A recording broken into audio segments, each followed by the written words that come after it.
बिस्मिल्लाहिर्रहमानिर्रहीम। उम्मीद करता हूँ आप सब खैरियत से होंगे। नाज़रीन, सही कहते हैं कि हर दाढ़ी वाला मोमिन भी नहीं हो सकता और हर दाढ़ी वाला चोर भी नहीं होता। ये एक साहब आते हैं मस्जिद में नमाज़ अदा करने के लिए, तो जब वज़ू ख़ाने पे जाते हैं तो कोट उतार कर दीवार के साथ लगे हैंगर पे लटका देते हैं। वज़ू में मसरूफ़ हो जाते हैं, लेकिन इतने में एक और मौलाना साहब हाज़िर होते हैं। इनके चेहरे पर दाढ़ी मुबारक देखें और इनके कारनामे देखें। ये उनके कोट में हाथ डाल रहे हैं कुछ चोरी करने के लिए।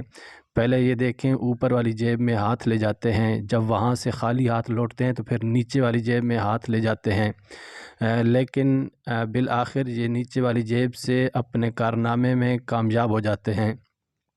जब ये अपने हाथ की सफाई दिखा देते हैं तो फिर वहाँ से रफू चक्कर होते हैं। ये उन्होंने उनकी जेब से कुछ निकाला और निकाल कर मस्जिद से बाहर की तरफ जा रहे हैं। लेकिन मौलाना साहब को क्या ख़बर थी कि अगर वो नहीं देख रहे तो आपको कैमरे की आँख महफूज कर रही है।